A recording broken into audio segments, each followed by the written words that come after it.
એક રાજ્યમાં એક ખૂબ જ સમજદાર રાજા રહેતો હતો. તેને 4 પુત્રો હતા અને તેમાંથી કોને ગાદી સોંપવી તે નક્કી કરવામાં તેને મુશ્કેલી પડી રહી હતી. રાજાએ વિચાર્યું કે તે પોતાના પુત્રોની બુદ્ધિની પરીક્ષા લેશે. એક દિવસ રાજાએ પોતાના 4 પુત્રોને બોલાવ્યા. તેણે દરેકને એક સોનાનો સિક્કો આપ્યો અને કહ્યું, તમે આ સોનાના સિક્કાથી એવી વસ્તુ ખરીદી લાવો જે આપણા આખા મહેલના મોટા ઓરડાને ભરી દે.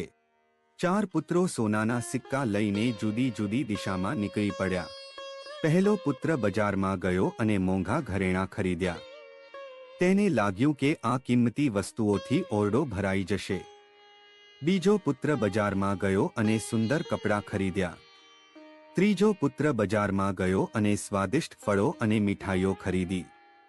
3 પુત્રોને લાગ્યું કે તેઓ સફળ થયા છે. ચોથો અને સૌથી નાનો પુત્ર પણ બજારમાં ગયો, પણ તેણે કોઈ મોટી કે મોંઘી વસ્તુ ખરીદી નહીં. તેણે એક નાના સિક્કાથી એક સસ્તી દીવી અને થોડી દીવાસળી ખરીદી. જ્યારે બધા પુત્રો પાછા ફર્યા ત્યારે રાજાએ તેમને એક મોટા ઓરડામાં બોલાવ્યા. પહેલા પુત્રે પોતાના ઘરેણાં ઓરડામાં પાથરી દીધા પણ ઓરડો ખાલી જ રહ્યો. બીજા પુત્રે પોતાના કપડાં પાથરી દીધા પણ તે પણ ઓરડો ભરી શક્યા નહીં. ત્રીજા પુત્રે પોતાના ફળો અને મીઠાઈઓ મૂકી પણ ઓરડાનો નાનો ભાગ પણ ભરાયો નહીં. છેલ્લે ચોથા પુત્રનો વારો આવ્યો. તેણે રાજાને કહ્યું, પિતાશ્રી, મેં એક જ સિક્કાથી આ ઓરડાને ભરી દીધો છે. રાજા અને તેના ભાઈઓ આશ્ચર્યચકિત થઈ ગયા.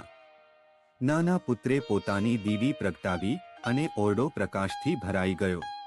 રાજા ખૂબ જ ખુશ થયો અને કહ્યું, આપણે કિંમતી વસ્તુઓથી નહીં પણ પ્રકાશથી આખા ઓરડાને ભરી શકીએ છીએ. રાજાએ નાના પુત્રની સમજદારી અને બુદ્ધિમત્તાથી પ્રભાવિત થઈને તેને રાજ્યનો ઉત્તરાધિકારી બનાવ્યો.